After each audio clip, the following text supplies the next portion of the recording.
Hello everyone. हम लोग ने अपने प्रीवियस ट्यूटोरियल में मल्टीमीडिया टैग्स के बारे में डिस्कस किए थे। इस ट्यूटोरियल में हम लोग डिस्कस करने वाले हैं सिमेंटिक टैग के बारे में। सबसे पहले तो एक फाइल को क्रिएट करेंगे जिसका नाम होगा semantic.html और कोड स्निपेट को यूज करेंगे। सिमेंटिक टैग ये इंफॉर्मेशन देता है तुम्हारे डेवलपर को या फिर ब्राउजर को कि मेरा जो वेबसाइट का कंटेंट है वो किस चीज से रिलेटेड है।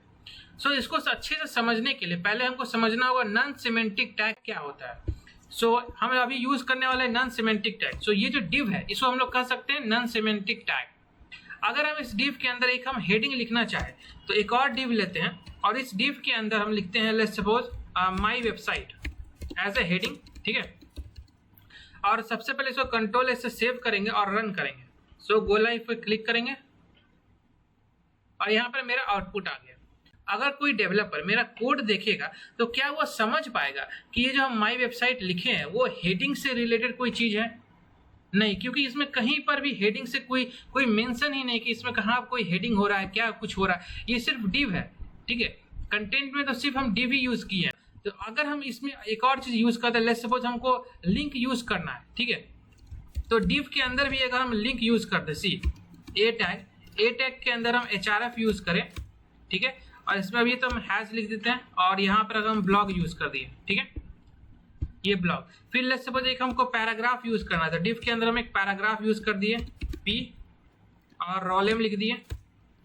सबसे नीचे जो होता है फुटर होता है, ठीक है। उस फुटर का कंटेंट भी हम इस डिव के अंदर हम लिख दिए, ठीक है। अगर हम किसी डेवलपर को कहे कि मेरे वेबसाइट को देखो और हमको बस बताओ कि यहाँ पर कौन सा हेडिंग है, कौन सा लिंक है या फिर कौन सा पैराग्राफ है, कौन सा फुटर है, तो वो शायद नहीं बता पाए, क्योंकि यहाँ पर सब कुछ हम डिव के अंदर ही लिखे हैं और डिव का कुछ मतलब नहीं होता, सिर्फ होता है ये नॉन सिमेंटिक, इसीलिए इसको नॉन सिमेंटिक टैग कहते हैं। यहीं पर आता है सिमेंटिक टैग। अब देखो सिमेंटिक टैग में क्या होगा कि एक होता है हेडर। ये जो होता है हेडर एक सिमेंटिक टैग है। ये सुनते ही मेरे माइंड में आ रहा है कि शायद इसमें कुछ हेडिंग से रिलेटेड कोई चीज हो, है ना। यहाँ पर हम लिख सकते हैं एक पैराग्राफ बना के कि माय वेबसाइट। ये चीज यहाँ पर आ गया। इसको तो हम क्या करते हैं, एक हम हॉरिजेंटल लाइन ले लेते हैं HR, ठीक है। और यहाँ पर एक और हम H1 के अंदर लिखते हैं सिमेंटिक टैग्स। यहाँ पर हमको पता चल रहा है कि ये कुछ हेडिंग से रिलेटेड कोई चीज होगा। बहुत सारा अगर हमको लिंक यूज करना है तो हम नैव में यूज कर सकते हैं। नैव सिमेंटिक टैग के अंदर हम बहुत सारा लिंक को यूज कर सकते हैं। लेट्स सपोज यहाँ पर हम लिखे href,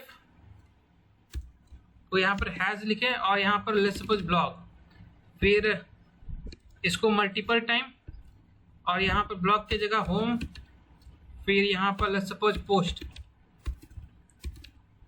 ठीक है। यहाँ तक क्लियर है। एक और टैग होता है जिसका नाम है मेन। पूरे वेबसाइट का जो कंटेंट है उसके लिए हम लोग डिनोट कर सकते हैं मेन, ठीक है। इस मेन के अंदर भी बहुत सारा सेक्शन होता है। लेट्स सपोज मेरा वेबसाइट कुछ सेक्शन में डिवाइडेड है। पहला सेक्शन है आर्टिकल के लिए, तो इस आर्टिकल का भी एक और टैग होता है that is known as a article. इस आर्टिकल के अंदर लिखते हैं लेट्स सपोज इंटरेस्टिंग ब्लॉग, ठीक है। इस तरह से ये पहला सेक्शन हो गया। उसी तरह एक और सेक्शन हम यूज कर सकते हैं इमेजेस के लिए। यहाँ पर सेक्शन लिखे। इमेज के लिए भी एक और टैग होता है जिसका नाम है फिगर, ठीक है। इस फिगर के अंदर लेट्स सपोज img टैग लिखे और इस टैग के अंदर हम सोर्स यूज करते हैं, इमेज का पाथ देते हैं।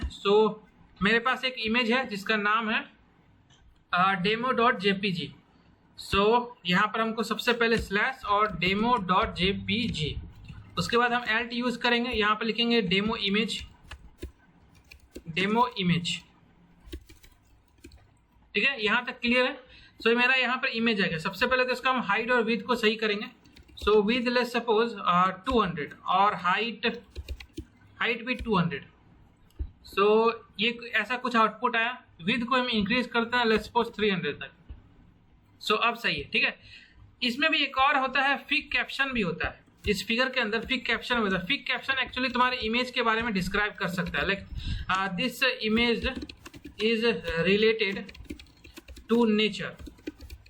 इस तरह से हम लोग लिख सकते हैं, ठीक है। इस तरह से मेन सेक्शन को मीन्स अपने पूरे वेबसाइट को हम सेक्शन वाइज डिवाइड कर सकते हैं, ठीक है। एक होता है असाइड होता है। ठीक है। असाइड को भी एक हम सेक्शन में यूज कर सकते हैं।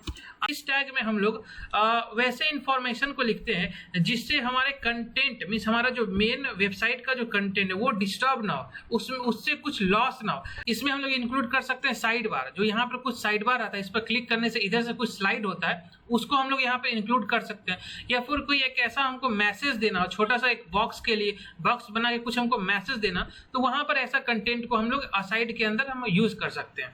लेट्स सपोज हमको कोई एक साइड बार है, साइड बार में हम लिख सकते हैं लाइक माय हॉबीज के बारे में, तो हम H1 में लिखते हैं लाइक H1 टैग में हम लोग यूज कर सकते हैं यहाँ पर माय हॉबीज, ठीक है।